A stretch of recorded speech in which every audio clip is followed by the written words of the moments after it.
Good evening. Welcome to Vibin with Ashley Live. I'm your host, Ashley Live.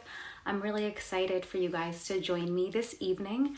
Tonight, we have Greg Banks. He's a singer, songwriter, and guitarist based out of Brooklyn, New York. And so I always start off my show with a song lyric. So the song lyric that I have today is actually from Greg Banks and his song, Hard Times. So as you know, we've been going through this crazy pandemic, and Greg wrote this song during the pandemic, and he said this is one of his most popular songs to play, and people request it all the time. So here it goes. I've come too close to let go and too far to turn back. I feel it deep in my soul, got so much on my back. And I feel like everyone can really identify with these lyrics for Hard Times. And so we're gonna bring Greg into the room and have an amazing chat with him about music. And there he is. Okay, Greg, let's bring you in.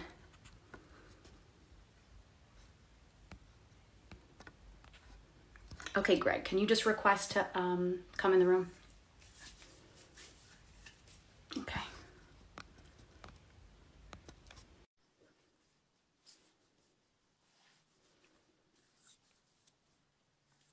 Hey guys, thank you for joining us this evening. Greg, How you hello. doing? How you doing?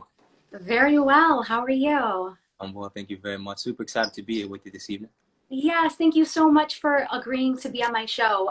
So I was just sharing your song lyric from your song Hard Times, and I was Hmm. telling people that you wrote this during quarantine. You've been performing it all over the city, and it really hits home for a lot of people because we're all still going through this quarantine.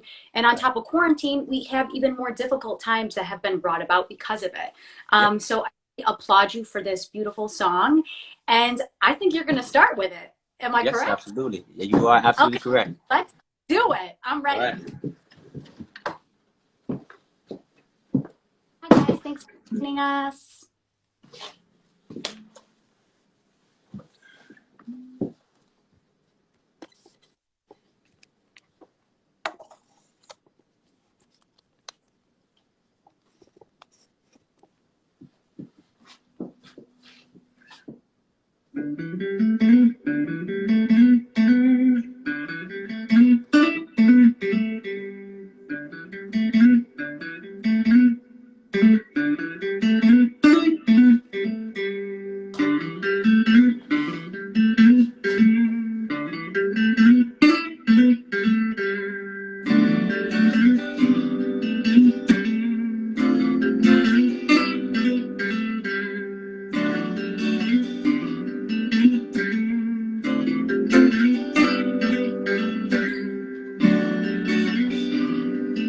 Hey, hey, said I've gone too far, too far. I've come too close to let go, and too far to turn. I feel it deep in my soul, got so much on my back. I've come too close to let go, and too far to turn. I feel it deep in my soul, got so much on my back. Oh, in these hard times. Oh, in these hard times. In these hard times. In these hard times. Yeah. It's unclear if the end is near. But I'm certain that I'm hurting here. What more can I do just to make? I'm gonna make it through the best I can. I've come too close to let go and too far to turn. I feel it deep in my soul, got so much on my back. I've come too close to let go and to falter. I feel it deep in my soul. Got so much on my back. Oh, in these hard times.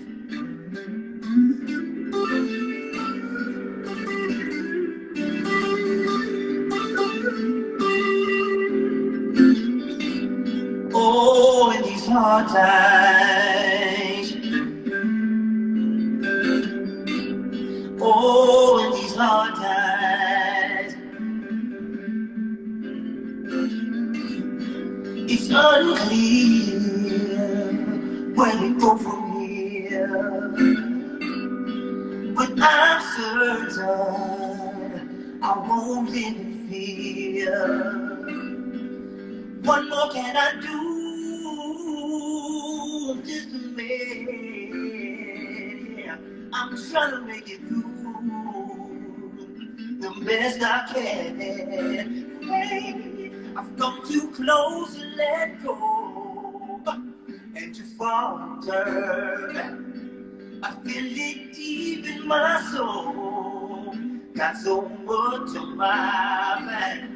I've come too close to let go and to falter.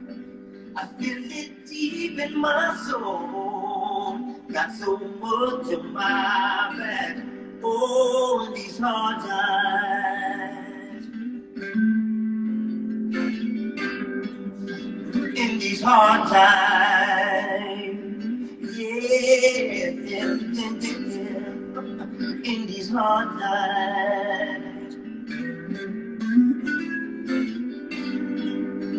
In these hard times. I'ma let my guitar play now, y'all.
Thank you, thank you. Thank you, Greg. Thank you. The chat was blowing up for that one. So that's just a sneak peek because we're going to get into the interview part of this, and Absolutely. then Greg's going to play us another one. That's right, that's right. Thank you so much. I'm excited. Let's go, I'm ready. Let's do it. So thank you for sharing your gift and that song with us. Tell us, other than quarantine, the inspiration behind that song. Well, the true reality of the matter is that, going through quarantine really put me in a situation where I really had to adjust and grow as a man and as an artist. And something that, ironically enough, I can say I'm thankful for is the fact that everything convenient was stripped away. You know, Mm-hmm. I was balancing working 2 jobs, busking, and still performing all over the city and the country. Yeah. And those things helped me to maintain my responsibilities. But when COVID happened, quarantine forced us to let those things go. So for a brief moment, I was frustrated. I thought about all of my responsibilities and things that I had to do. I thought Mm-hmm. about all the shows that I had set up, festivals ahead, and I said to myself, well, just because these opportunities have stopped, your gift of music doesn't have to. So as soon as it was safe to go out, I began to go out and play. It started with just me on the corner of my block. I started to go out and play for my neighbors. And after the second time, they were like, when are you doing this again? And I was like, it actually isn't a thing yet. I just don't want to be on the couch. So, I mean, I'm out Exactly. playing. But if you want more, then I'll do more. And then when I saw the Yeah. response from my neighborhood, I started to branch out to different neighborhoods. And ultimately, COVID forced me to be this one-man band. Because prior to COVID, I had a 5-6 piece band at every show. And Mm-hmm. Of although amazing, it's a job. It's a job getting all these people together, balancing course. schedules, paying them. So Mm-hmm. COVID forced me to really sit in. I didn't have to worry about working anymore. Although, you know, it's a struggle. I can now allow my gift to make way for me, but I could focus 4 or 5 hours a day on practicing. And my learning curve has been expedited. And what I've been able to accomplish musically and spiritually is insurmountable. I don't know that it would have happened had I been dealing with the constant chaos of New York City all the time. You know? Right. And it's kind of like it forced you to be creative yourself and just say, Yeah. hey, like, I don't want to stay in my apartment all day. Yeah. People want to hear me. Let's do it. Let's be creative. And then you were performing for everybody in the streets of New York. And I think that's Yep. such a incredible gift because we haven't had music in such a Yeah. long time. So to be Mhm. like, oh my gosh, I'm gonna see Greg play. Like I know he's gonna be here. That's so exciting. And I think that's so amazing that have been able to do that for people during this crazy Absolutely. time. And it's still, you know, a bit unusual though, because, you know, that's still that social distancing aspect. It's not, you know, the camaraderie that one may be used to as an artist, you know, putting Right. on a show and having people there to feel it. But for me, it's liberating and exhilarating to see the smiles on people's faces and children, you know, uninhibited, joining in the laughter and the joy, and, you know, them not knowing what's happening in the world. They're just responding to what they feel. And that's been beautiful because, you know, people have begun to come out, you know, routinely to see me. And it's Hmm. something that started as a means of just giving back to my community. And it's made room for so many more great things, honestly. Yeah, that's a beautiful thing that you're doing for yourself, but also the people of New York City. I mean, concert venues have been shut down since March. March, oh yeah. Oh yeah, And definitely. when are they back? Like when are we going to be able to see our favorite performers in a venue? Right. And when it comes back, how different will it be? Will it ever come back the way we used to it being, you know? So we have to Exactly. adjust to a new normal, you know, and I think that it's imperative that we begin to adjust our minds for that. Definitely. So you're born and raised in New Orleans. You Yeah. currently live in Brooklyn. You started singing and writing songs at the age of 5 years old. Yes. What drew you to music at such a young age, and who inspired you? Well, the first inspiration, without a doubt, is growing up in New Orleans. It's everywhere, literally. Yeah. It's it's such a vibrant city full of culture that runs deep, unapologetic culture that you cannot ignore. So every Mm-hmm. Sunday, for no reason at all, I mean, it started with a, you know, particular purpose, but as of now, it's just so deeply rooted in the culture. Every Sunday, there's this thing called the second line, and it's just a musical procession through the streets of the city. And I Mm-hmm. was fortunate enough to have it pass in front of my door most of the time. So I would go to the front porch as far as my mom would let me, and I would listen and I would watch, and I would see the band leader, which was often the trumpeter. I would see how he would gather people together and how people would follow and how people would be moved to literally follow this man for miles at a time. And I was like, I want that impact. I want Yeah. to move people that way. And I come from a family, and my household alone is 9 of us. In totality, it's 14. So I had Wow. so many siblings around me to entertain. So that was the beginning, you know, being able to gather them in the living room and then go outside and see this guy gather communities. I was like, I could do that. Didn't know how I would get there, but I knew I could. So I started, you know, singing in the choir, you know, to become more seasoned and being on stage. And I joined the marching band, and all these things just cultivated, you know, my stage presence and my ability to hear music and put music together in the way that I do. But it's been a long journey, though. I mean, I can't make it seem like it's been this overnight thing because it has not been. Right. But the thing is, and for people in this room who've been to New Orleans, it is such an incredible city. Just the people are so warm. There is music everywhere, and it's That's right. such a beautiful, beautiful thing. And I went down there one time for the Voodoo Festival for music specifically. But then when I was even in the French Quarter, I would just walk towards where the music was because it was Yeah. everywhere. I didn't even have to go to the festival because it was Nope. literally, you know what I mean? That's right. And it's so pure as well. You know, it's like there's no restrictions to it, and anybody's welcome. If you got the heart, join in. You know, Yeah. everybody, the stage is open, and that's what I appreciate, and that's what I bring to New York. You know, I mean, that's my spirit. If I'm playing somewhere, busking or whatever it is, another musician comes by, jump in, because there's more than enough room for all of us. You know? Definitely. And I think that's something that you bring to your artistry that not a lot of other people have, because you're all about community and love and just coming together. And I think that is so powerful. And a lot of other artists need to learn from you in that retrospect. Well, I'll say this: I'm passing along something that was passed along to me. Yeah. You know, I'm not the originator of that philosophy. I do believe, though, that needs to continue. And I think now, because we've been forced to come back down to neutral ground, which is where we all are to begin with. You know, no matter how much money you have, we're all at neutral ground. Definitely. I think that we have to realize that we have so much more in common than not. So if we share, we can all get to where we want to go sooner, and more people can enjoy it. You know, I don't want to be the only one on the island. I want others to be there with me. I want to share. I don't want to be the one with memories and experiences no one else can relate to. I want it to be something we could share. Of course. You know, I will say I've gotten over time too. Though I wasn't always that way, because, you know, being the fifth of 9 children, I was a bit selfish in the beginning because I had to share everything. Yeah. Everything had to be shared, and then I grew to realize that that was actually one of the best environments I could have come from. You know, learning to share early on, and learning that there were other opinions and perspectives other than my own, and learning to coexist with other people who may think differently or want different things in life. So it really prepared me for New York City long before I arrived here. Yeah, so you had that stable family, so many people in your family, and then you came to New York and you just shared your gift of music and love and everything with the city, and I think that's such a beautiful thing. It's been a journey. Stable, you know, out of family, you know, we were together, but there were many things like Hurricane Katrina that, you know, really uprooted us many times and left us without stability. But we stayed together and we stayed grounded in that. So that's what I'm most thankful for. That's beautiful. Thank you for sharing that with us.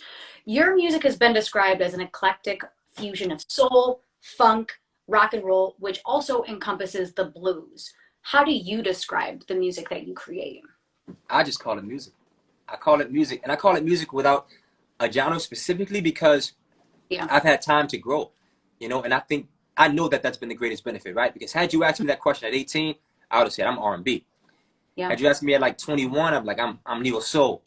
Asked me at 25, I'm alternative rock. You know, now at 30, it's like I'm all that and some. You know, so all those things just cultivated me as an artist, and I'm thankful for time. And I'm thankful to understand that time was only here to help me and not hinder me. So I am music. I'm music. I'm whatever flows from my heart. I have some songs that you may hear and call it gospel, but it's a spirit, and music is a limitless spirit. It's like water; it flows. So I'm happy that I'm a vessel that it can flow through uninhibited. Yeah, and it's cool because as an older artist, like you said, at 18, I wouldn't have seen it that way. You would have said like R&B, but then at 30, I'm everything. Like I'm all these elements of different types of music, and then I just bring it, and that's what Greg is. That's it. That's so beautiful. What is your creative process like? It varies now, and I'll say now it's pick up the guitar and I take it from there. When the city was a little bit different, I would go out on the train sometimes, just ride the subway and look at people, observe people walk through the city, and take notes, have my vocal recorder out. Not in a creepy way, like listening to conversations, but listening to the noises, and I would come back and just jot down the things that I saw and felt. Now that's a bit limited, it's all about picking up the guitar, strumming chords, and building from there. So it's now very, very, very centralized, and I'm able to do it on my own. But prior to that, I would have to have a track, and track would have to be produced. I would then have to have an inspiration from that. But now it's really just organic inspiration. It's seeing something, hearing something, and being able to draw from that because I'm able to create some life on it on the guitar. So it usually starts with the guitar, and then your vocals come later on. Wonderful. You are heavily influenced by Bill Withers, Michael Jackson, and Prince. What other musicians do you admire? James Brown, Dr. John, Parliament Funkadelic, Earth, Wind and Fire. The list goes Yes. on and on. Rick James. I like raw, authentic music. I like music that is what it is. I like music that doesn't follow a grid. I like music, and I like all music, you know, because everything has a place, you know. But what should I say? What inspires me and what inspired me to want to be a musician is music that didn't have limits, and music that was original and fresh. That's what inspired me to be a musician. See that within your music, because it's not like you're one thing. You're all these things, and you take your inspiration from everywhere. Yep, and I'm thankful to have been born when I was born, because I was able to look back and see what came before me. You know? Definitely. What artist would you most like to collaborate with? Alicia Keys. Yeah, how so? I mean, she's just so dynamic and so real. Her music is so powerful, and it's timeless. You know, I would like to be in the same room with someone who thinks, you know, so amazingly, and be able to create something so pure, because I know that will be another song that lives on forever, you know. So I would say Alicia Keys would be like my number one collaborator right now. I love that. And then with the piano and the guitar and the vocals, I can definitely see that. Oh yeah. We're speaking it into existence because That's it's right. going to. I feel that. What are a few of your favorite songs to sing? Inner City Blues, Marvin Gaye. How did I forget Marvin? Marvin's one of my greatest inspirations. Inner City Blues, Marvin Gaye. Stay With You, John Legend. Like, these are cover songs I would like to sing. Use Me, Bill Withers. Definitely. Ain't no Sunshine, Bill Withers. And I really like, although it's fairly new, I love Hard Times. But I have another song, Heaven, that I'll sing later. And Soul.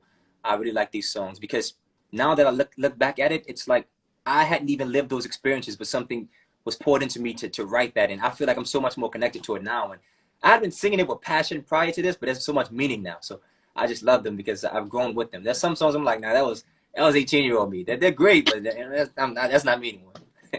Yeah, because you wrote some of these songs a long time ago, and then you're like, I kind of went back to life. Yes. And that's the beauty of reimagining something, right? With a new set of ears.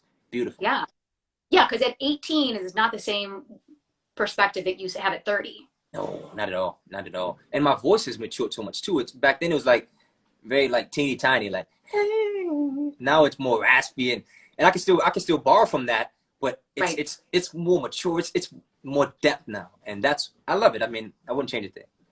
Yeah, and so much growth in your journey as a musician and your songwriting capabilities. You know, the way you play guitar, and it just, as an artist, you just evolve and evolve and evolve. Yes.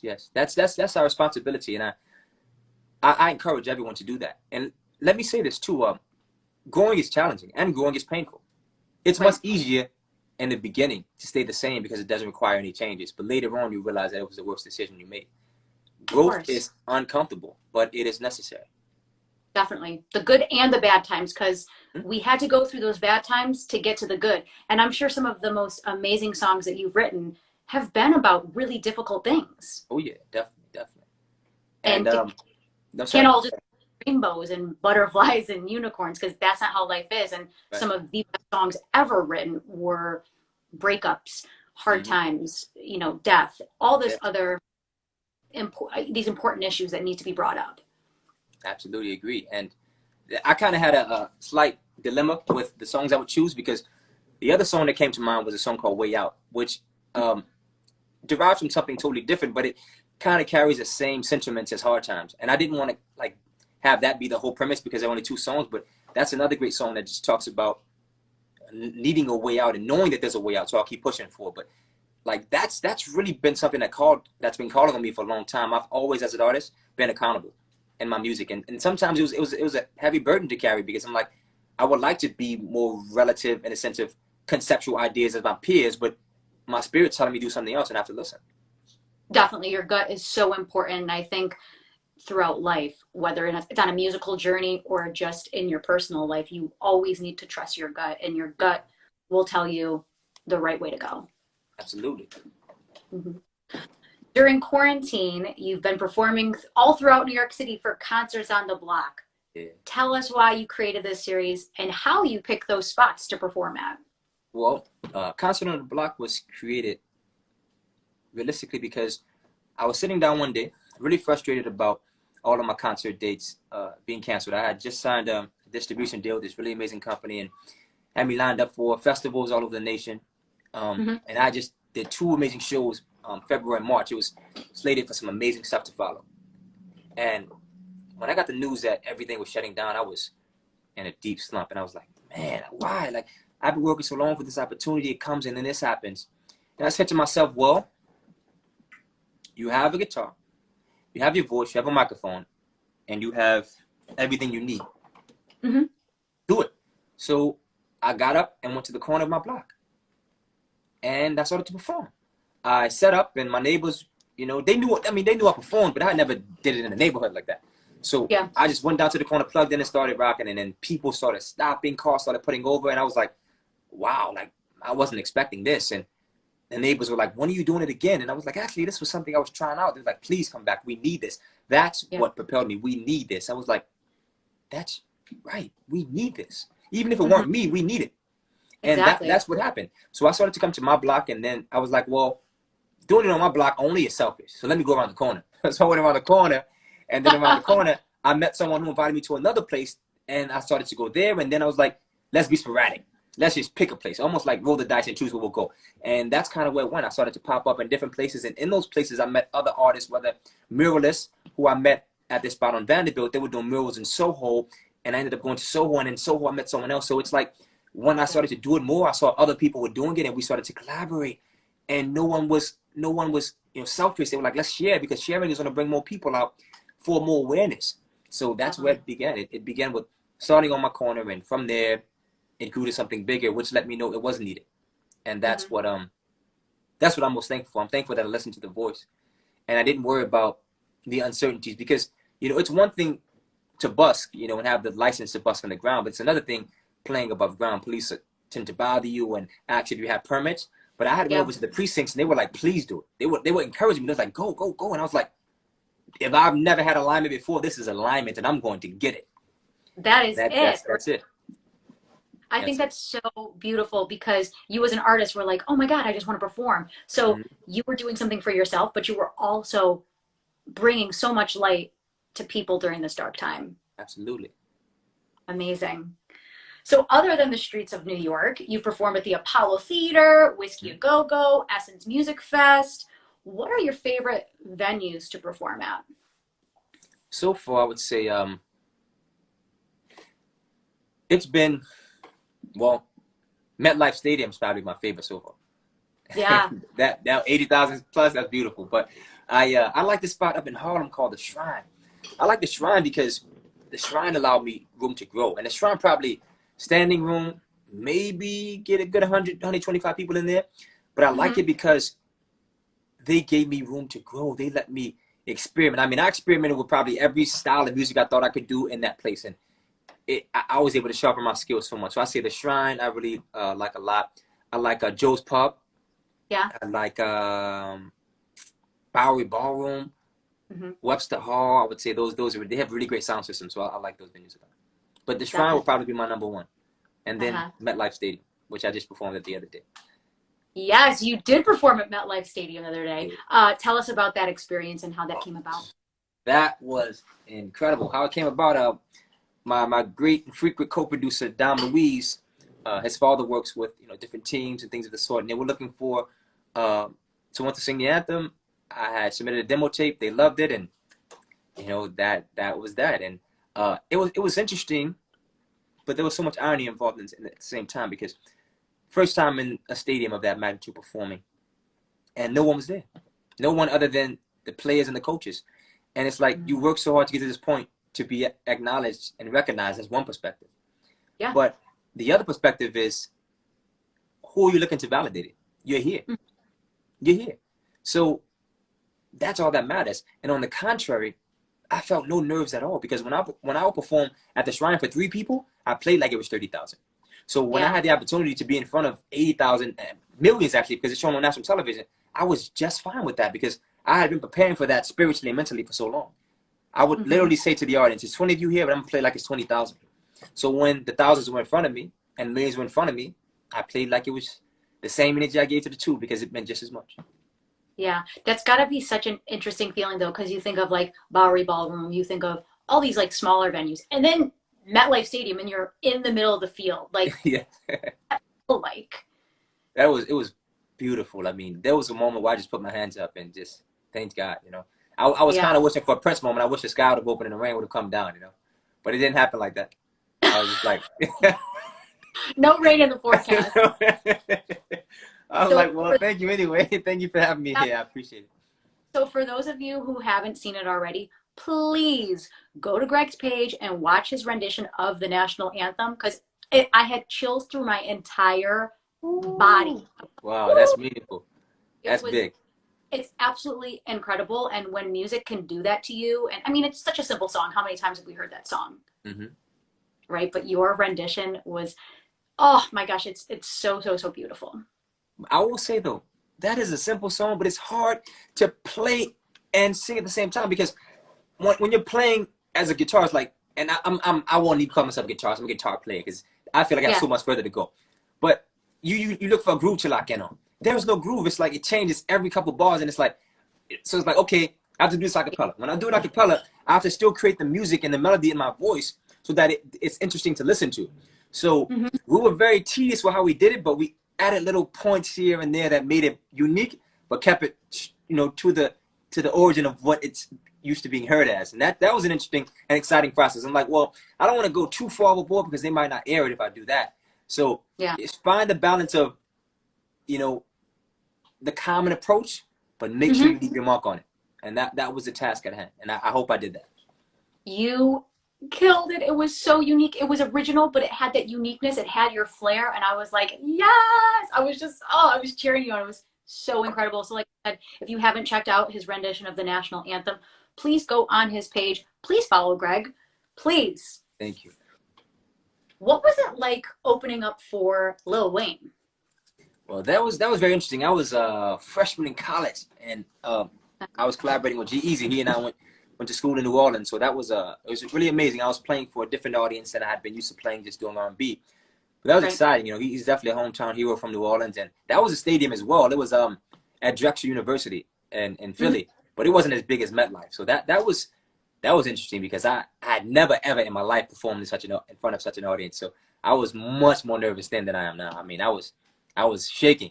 You'd have thought it was like 20 degrees below. I was so nervous, but we pulled it off, and it was amazing. You know, he acknowledged it. He's like, I like his sound, I like his style, and my style was totally different then, but it felt great, you know, to be in the same room with someone so amazing and to be acknowledged and appreciated as well. I was excited. I mean, I knew that was definitely the track that I wanted to be on with my life and career.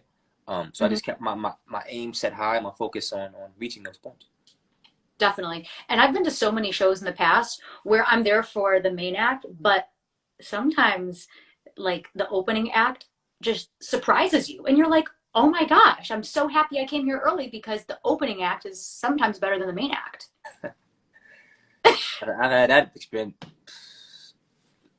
Because for me, I make sure that I leave the stage ablaze. You know? So because you never know when it's your last time, and your first impression is the last thing. So there's no competition, but I got to make sure that I'm unforgettable. That's for me. That's my perspective. Who was that guy? And then they look you up, because I love going to a show and then being like, who was that person that knocked my socks off before the main act?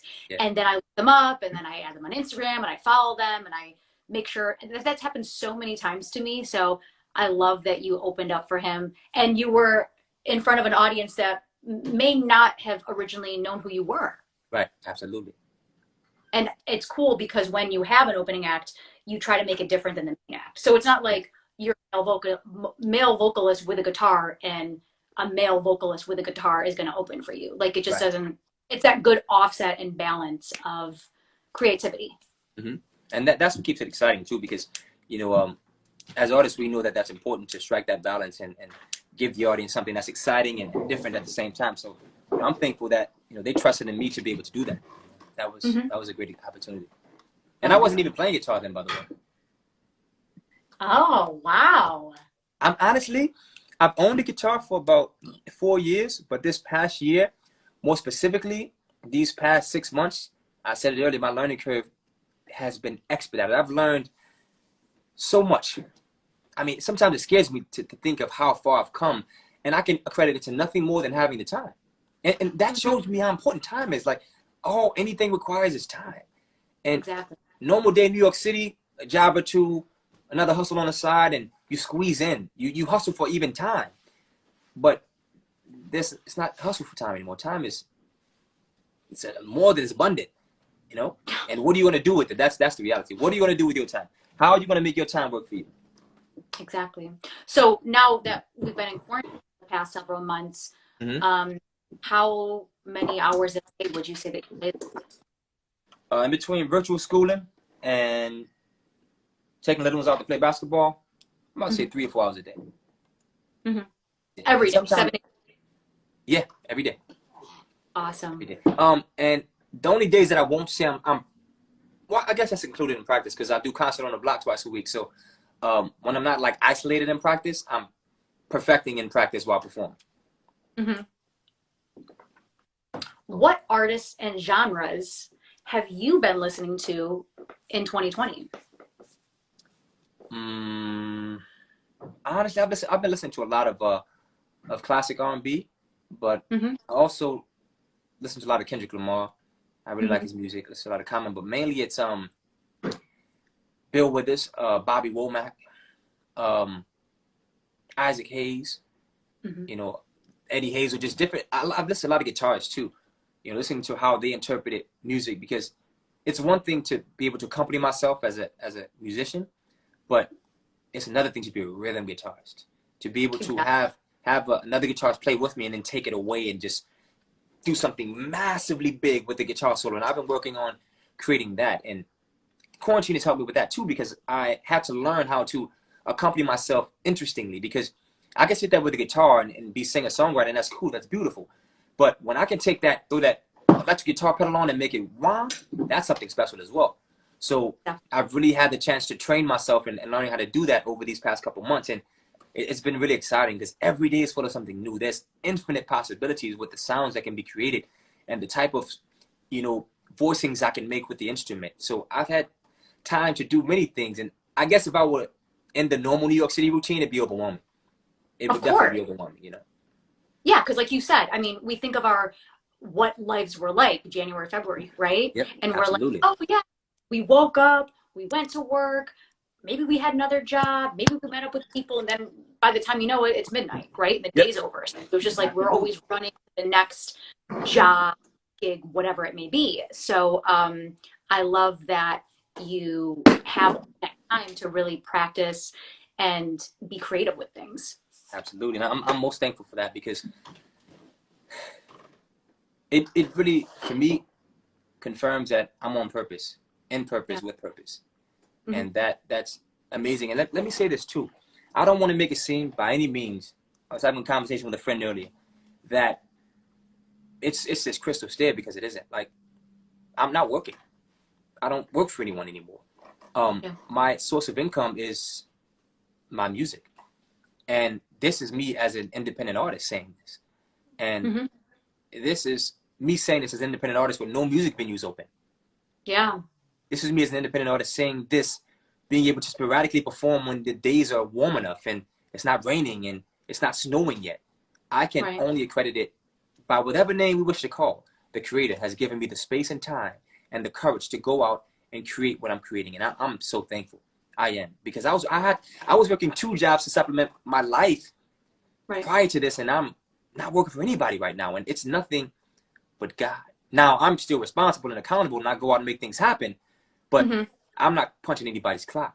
And I was intimidated by that at first, because I'm living in the most expensive city in the world, one of the most expensive cities in the world, and I just changed my perspective. I'm like, well, if I was working and I couldn't virtual school my sons, they need my attention and energy now more than they may have ever in their life. And I'm going to be available for that. And in being available for that, I have to also nurture me and my needs. So how do I strike the balance? You have a guitar in your hand. You have a sane mind, active limbs. Make it happen. Right. And that, I wish I can spread out in this universe, and it touched more people than COVID could have ever touched, because this is a time of a new awakening.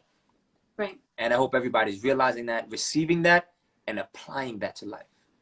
Hmm. Yeah, there's so many life lessons that we've all learned over these past 9 months or so. And it's like, yes, there's been the bads, but there's always that silver lining. Like, Yep.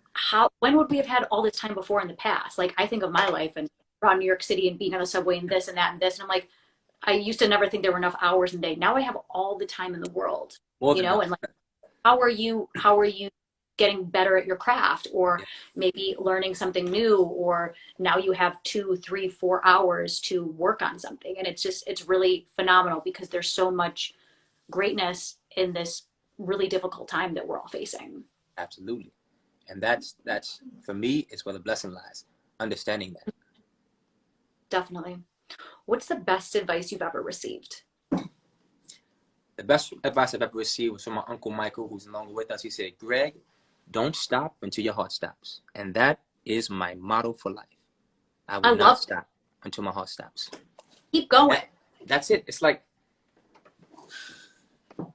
if I stopped yesterday, today would have never happened. I actually thought about that on the way to the MetLife Stadium. I was like, if I said yesterday I've had enough, today could have never happened. Right. And if you have no control over anything, why not control your drive and ambition? If you know that you have no control over destiny, some may argue that free will, but I feel we have no control over that. The moment we walk out of our doors, especially in this city, anything can happen. You So if you never have no know. control over anything, try and maneuver your way to the best possible life you have out here. That's all I see.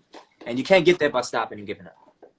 Yeah, you just keep pushing, even on those crazy days when it's raining outside and you don't feel your best. Keep pushing, and striving for your goals, because you will get there. That's right. That's right. And it's not easy at Mm. all, but it's worth it. I find that it's much easier to live a life of purpose and a life without, because it's easy for me to say, this is what I want to do. This is Right. what I see myself being. It's easy to identify with that. It's not easy to make it happen, but it's much Yeah. easier to live a life of direction than a life without it. Because at least I know where I'm going as much as I can control. I get up with a destination as opposed to drifting, you know? So even when I was working a 9 to 5, like my managers would get so mad at me. They would say, "Greg, this is the uniform." Like, yeah, it is uniform, but I'm a human being with a personal expression. And Definitely. I had done that so much that they were like, "Okay, just do your thing." Because I'm like Yeah. I'm going to come and do the job, your job, but I'm going to do it representing me and what I do outside of your job. Right. You know, like your job is benefiting you and helping you grow. And I'm thankful for every job I've ever had. I've met some great people and it always went beyond the job. But I was always adamant on making sure that I shine through whatever job I was working, because I had a life after and before that job. And if I was limited and bound to that job, then I would be limited and bound to that job. And I couldn't do that.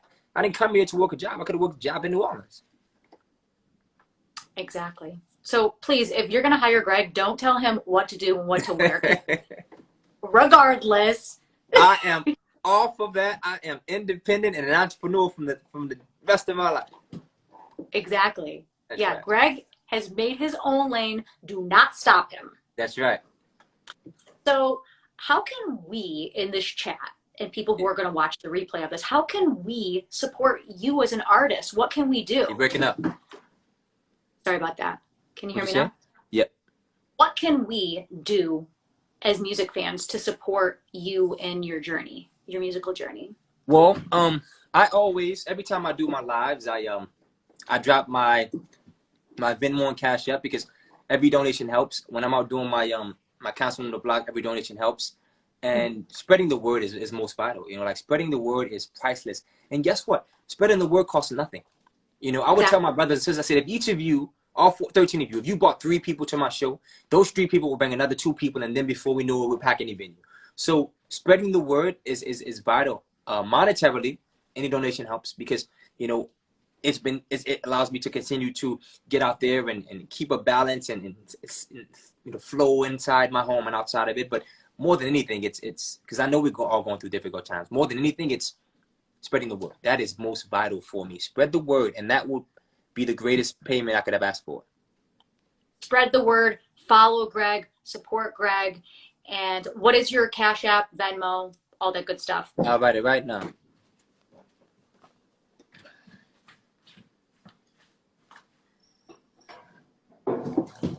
I really appreciate y'all, because this, you know, there's nothing more special than being able to show my sons that hard work and determination are, without a doubt, the keys to a happy life. And it doesn't mean that the route to that happy life is going to be full of happiness, but hard work and determination, focus and commitment, key to a happy life.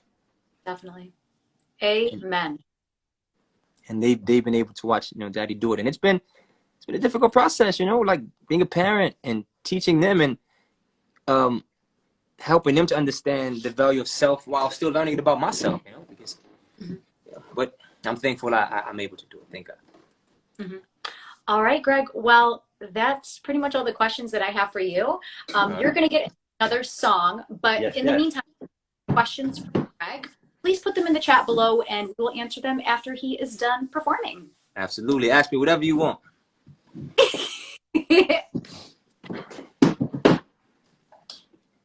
I feel so blessed to be able to pick up this instrument and express myself on it. Thank you, Greg. So blessed to have you. Thank you.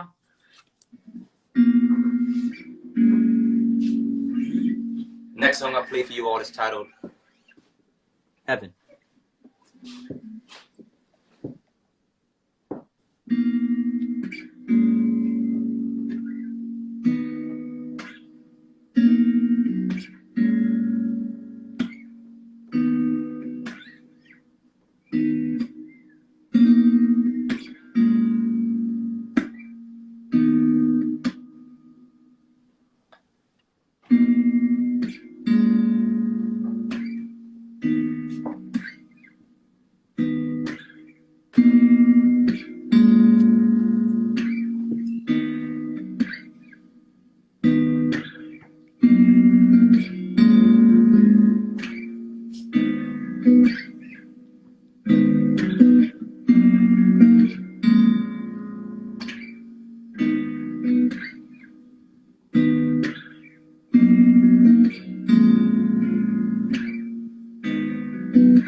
All the women that are kisses in my mind is only you, baby. There has never been another, never be another who has my heart like you do. Don't you worry, girl. Don't you worry, girl. I'm all yours. I'm all yours. I'm all yours. I'm all yours. Said I'm all yours, baby. I'm all yours. I'm all yours. I'm all yours. Said I'm all yours, baby. I'm all yours. I'm all yours. I'm all yours. Said I'm all yours, baby. I'm all yours. I'm all yours. I'm all yours.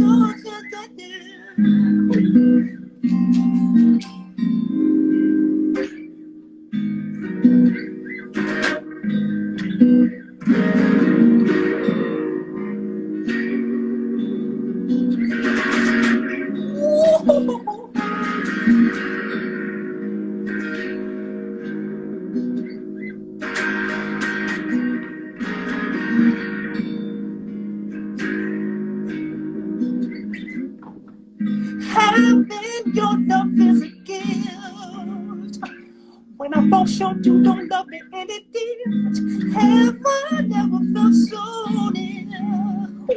Let my life, you gave purpose to my vision. There has never been another, never be another who has my heart like you do. Don't you worry, girl. Hey, don't you worry, girl.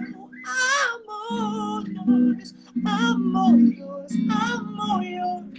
I'm all yours. Said I'm all yours, baby. I'm all yours. I'm all yours. I'm all yours. Said I'm all yours. I'm all yours. I'm all yours.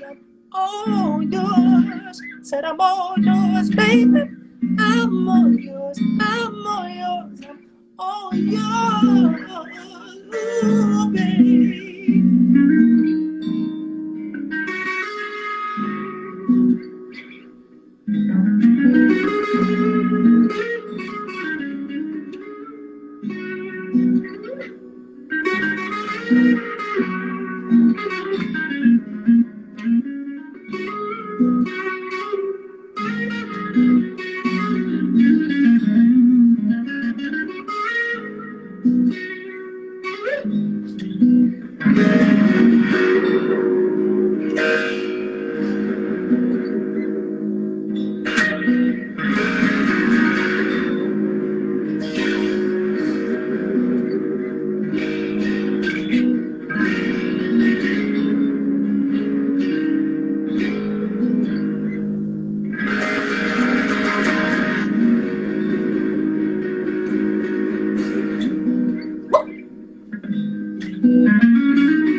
I'm all yours, I'm all yours, I'm all yours. Said I'm all yours, baby. I'm all yours, I'm all yours, I'm all yours. Yeah, yeah, yeah. I'm all yours, I'm all yours, I'm all yours. Yeah, yeah, yeah, yeah. Said I'm all yours, I'm all yours. Listen. I give all I have to you. I do the world if you ask me to. There's no price on what you do to me, baby, baby. What's mine is yours, girl, I'm yours for this life and those that come. You're the one, you're the one, you're the one, baby, baby.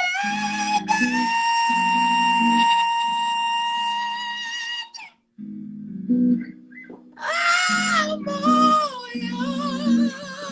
I'm all yours. Said I'm all yours. I'm all yours. I'm all yours. I'm all yours. I'm gonna make my guitar scream now.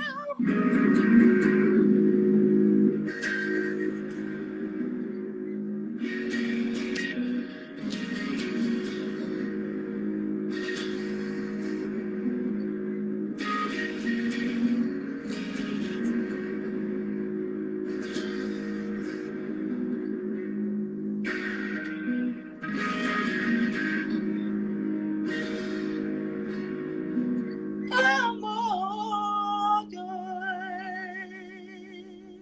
baby. Yes! I could listen to you play and sing all day long. Thank you, thank Like you. Greg for 24 hours a day. Uh-oh. That's a lot. I have to write more music then.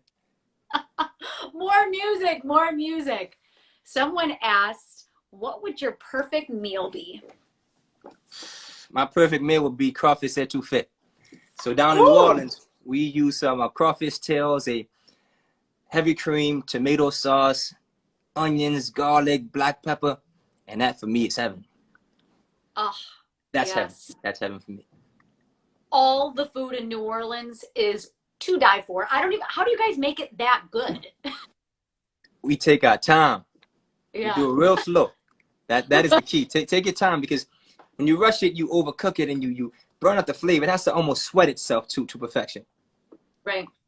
I'm telling you, the food I've had in New York doesn't even come close to the food I've had in New Orleans. It is, whoo, I Now, miss it. New York has some really great. You know what I like? I like Indian food. So I'll go like to Jackson Heights and I have like some chicken tikka masala. I really like that. Oh my And gosh, love it. Caribbean food is special too. I mean, it's very similar to New Orleans. Definitely, definitely. So where would you like to perform after COVID? After COVID, I like to perform at Barclays Center. Yes. And I'll tell you what. I when I used to busk, I would busk under the Barclays Center and really manifest the day that I would play inside of it. So I can see that coming. I believe that. You know, It's I would like happening. to come. Yeah, I see it coming, because it's all about faith and trusting the process. So I know that without a doubt, that's going to happen. It's definitely going to happen. When you envision yourself there and you see your name in lights, like it is definitely going to happen, Greg. I know that. I believe that with all my spirit. Wonderful. Where do you see yourself in the next 5 years? In the next 5 years, I see myself successfully having had 2 tours worldwide, having a biopic about my life while I'm still here, of course. Several multi-platinum records, at least Yes. 15 Grammys. The youth center that I want to purchase in New Orleans, having that up and running, being able to be a mentor to the inner city youth, and giving them the tools that they need to be well on their way to creating a life that they desire. That's So beautiful. yeah, I see myself fully planted and growing in the future I've always wanted. So the Grammys, the awards, and being able to be a philanthropist, giving back, and seeing the work that's been given back materialize and create something bigger than I could have ever imagined.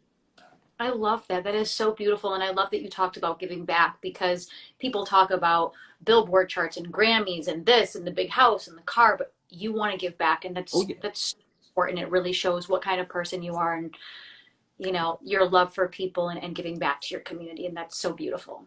thank you, thank you. And music has given so much to me, so first of all, it's not ours to keep anyway. So I have to pass it on. Not even give Yes. it back, pass it on, because I want to bring you forward with me, not back. We're gonna move together. So, I want to Definitely. pay it forward. Definitely. Greg, I'm so sorry to cut you off, but this is all the time that we have in store. But I just want to say I appreciate you so much for coming on my show. You are such an incredible musician with a beautiful heart, beautiful music. Please follow Greg on Instagram, follow him on Spotify. He has new music coming, shows. Just please give him a follow and please follow me because I do Vibin with Ashley Live all the time and I have insane musicians like Greg on my show and always bringing amazing musicians to the forefront. So Greg, very, very, very appreciative of you and your time and excited to follow you more so on your musical journey. Thank you very much. Thanks for having me, Ash. See you soon. Thanks. Have a great night. Stay safe, okay? Bye bye. Bye bye.